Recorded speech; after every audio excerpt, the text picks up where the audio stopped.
Welcome back to the deep dive. Today we're looking at something a little bit different. A single, but hyper-detailed personal weekly progress review. It's for week 47, ending November 24th, 2024. And it's this fascinating study in self-awareness. Right. It maps sustained effort across, well, everything. Health, technical skills, hobbies, even just, basic maintenance. It's essentially a blueprint for how one person tries to structure their life with data. It's pure self-reporting habits, goals, the works. So our mission today is pretty simple, really. We want to see how these deep-seated consistency goals hold up when the whole system takes a hit. And it took a big hit this week. The central variable was sickness. The source itself calls it a rather sluggish week. Exactly. So we're digging for those little nuggets of insight, the ones that show up when your perception of how you're doing meets the cold, hard, documented reality. Especially when you're feeling unwell. You just assume you're failing at everything. But does the data actually back that up? Or does it show some hidden resilience? Okay, so let's start where the disruption was most obvious. The health metrics. The sickness was definitely the primary setback. That daily 6 or 7 minute workout routine. Gone. Just completely absent. The energy just wasn't there. And you'd expect that. But the sleep data is where it gets interesting. Even feeling terrible, the goal of 7 hours a day, it stayed remarkably close. Yeah, the average was 6.86 hours. That's a tiny drop. A near miss, not a total catastrophe. Right. And it shows that sleep quality was bad at first, but it rebounded by the weekend. But here's the classic pattern we always see. The optimization task. Yep. The goal to find a better sleep tracker is still on the to-do list. It proves that tool maintenance is, like, the very first thing that gets pushed aside. Well, it's a rational choice, isn't it? When you're under stress, you prioritize the outcome, getting enough rest over perfecting the method for tracking that rest. That's a good way to put it. Now, physical activity. Step count was low, which, makes sense. But in this low energy week, we find the first really big foundational win. Yes, the aha moment of the whole review, I think. A foot pain. The intermittent pain in the right foot that had been a problem for a while. Yeah. It subsided a lot. Because they finally pinpointed the root cause and could actually implement the right adjustments to target it. That's huge. Yeah. It's so easy to just focus on the missteps, but this is a long-standing chronic issue that was finally solved. It says so much about how you reallocate your focus when you're forced to slow down. It absolutely does. It proves that the most important progress isn't always the big, flashy metric. It's fixing the underlying problem that was holding you back in the first place. You can't run if your foundation is cracked. Which brings us perfectly to diet tracking, another area where our self-perception can be wildly inaccurate. So the intermittent fasting schedule was broken for just 1 day, 3 meals instead of 2. A minor slip. And weight stayed stable, which is good, but the real insight here is tied to the food itself. The composition goal. The aim for a plant-heavy ratio, a 2-1-1, meaning 2 parts plants to 1 part protein, 1 part carbs. A very clear, non-negotiable goal. And to keep themselves honest, they started taking photos of their meals. And this is where the visual tracking just blows everything up. They believed they were hitting that 2-1-1 target. But the pictures told a completely different story. Exactly. When they looked at the actual photos, the reality was closer to 1-1-1. The fruit and vegetable intake had just dwindled. You can't argue with a photo. It completely bypasses that self-deception we all fall into when we're tired and just grabbing for fuel. This might be the most powerful insight of the whole week. It really confirms that consistency is complex. You can maintain the habit like cooking at home, but the quality of that habit's components can just erode without you noticing, unless you have an objective standard. So if the body was struggling and the diet was slipping, how did the mind hold up? Let's shift to mindful activities and foundational maintenance. Well, the report shows that mental fortitude was sort of holding the line. Meditation was sporadic, which you'd expect. Right, if you're bedridden. But when it did happen, the sitting duration actually increased to 5 minutes most of the time. Walking meditation suffered, though. Yet the overall mental state was described as stoic, tranquil, and composed. It suggests the cumulative effect of the practice was working, even when the daily routine itself was broken. The foundational mental work paid off when it was needed most. It acted as a buffer against the physical discomfort and, the frustration. Okay, moving into the practical side. Cooking. It's framed as taking control of your fuel source. And they focused on efficiency. The goal was consistent vegetable intake, so they were experimenting with fast prep, using tofu, vegetables, miso paste. The report admits the taste needs work, but the consistency goal, they nailed it. And they expanded their basic skills too, mastering different ways to cook eggs, soft boil, steamed, soupy.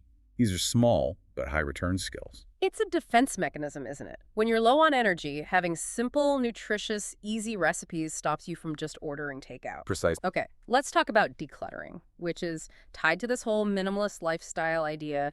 The big stuff seems to be done. The major obstructive items are gone. Right, especially on high traffic paths, like to the kitchen.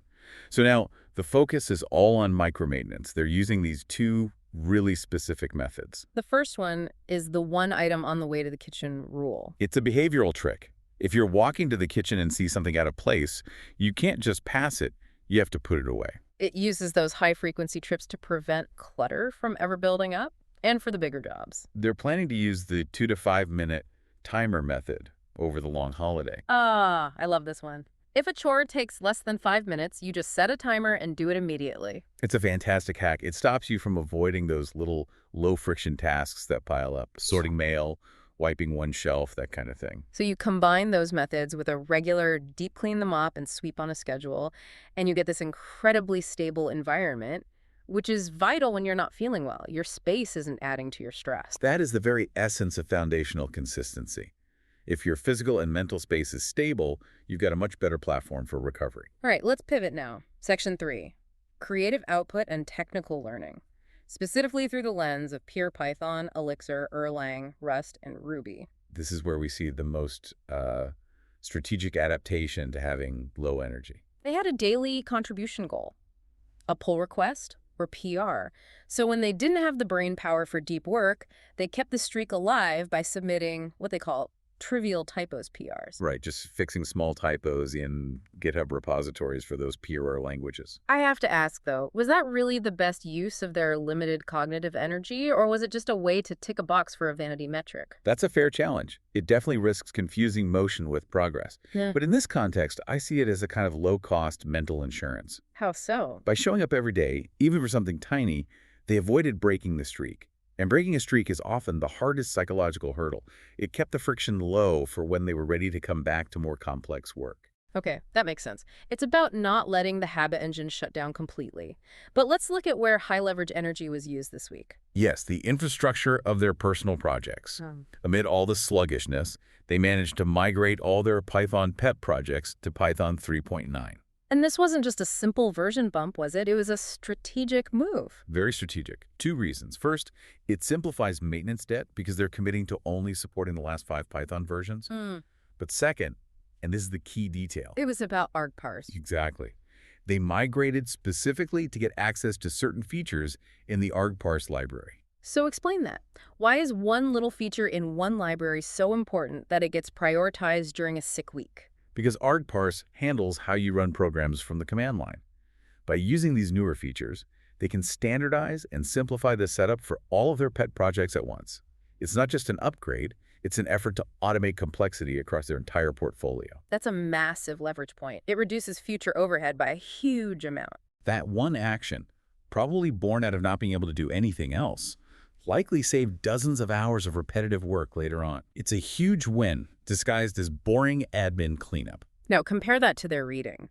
The non-technical book on health managing blood pressure, sugar, and lipids, that continued, but slowly. Which is important for long-term health. But the deep technical stuff, testing Elixir, adopting Erlang, total halt. So again, the high-energy learning gets sacrificed for high-leverage maintenance and low-effort consistency. It's the same pattern with the writing goals. They kept up the non-negotiable goal, 2 posts a day, and reading back old posts. But the big, long-pending technical blog posts on the pure languages, still pushed off, still waiting. When energy is scarce, you prioritize immediate output. It lets you feel productive and keep the streak, even if it's not the deep work you originally planned. Let's wrap this up by looking at the nature hobbies. Section 4. This part really hammers home the power of infrastructural triage. In gardening, the seed germination project was struggling, and they expected that. But instead of pouring more energy into failing seeds, the focus shifted entirely. It shows that before they could set up a planned 4th workspace, they had to do foundational repair. A leaking tap connector, and reapplying worn grout. You can't expand if your existing setup is leaking. The principle is just so clear. Stability comes before expansion when time and energy are tight. And as a result, zero research was done on advanced stuff, like micropropagation. The fish-keeping hobby shows the exact same shift. Attention moved from a decluttering project to fixing tap connectors on a rack because the pipes were wearing out. Even the outdoor ponds just stayed in the research phase. They didn't start building because the existing environment was demanding immediate low-level repair work. And photography, still just investigating the right tools. So across the board, gardening, fish keeping, photography of the week wasn't about active participation. It was about essential maintenance and tool investigation. When sickness hits, everything that isn't essential maintenance or a minimum consistency task just gets pushed to the backlog. The true measure of this week wasn't what they achieved, but what they managed to stabilize while operating at low capacity. Okay, let's synthesize this sluggish week. The big pattern here is a successful test of their foundational resilience. What are the key takeaways? I think the most profound insights came from the objective data that just defeated self-delusion, specifically the diet photos, and second, the focus on fixing chronic problems like the foot pain and immediate infrastructure, like the Python migration and those worn-out taps. So it demonstrates the humility you need to track what's actually happening, not just what you wish was happening. Exactly. And so for you, the listener, who is also trying to manage ambitious goals, what does this all mean? It shows that when pressure hits, whether it's sickness or exhaustion, you fall back on your groundwork. The non-negotiable tasks become the really mundane ones. Fixing the plumbing, securing your diet, clearing the clutter. If your base is strong, your bigger goals can survive the disruption. The technical reading and the grand plans will still be there when you get your energy back. Focus on the foundation, always. And here's a final provocative thought for you to explore on your own. The person in our review navigated a technical problem by using a hyper-specific granular feature in ArcParse for Python 3.9.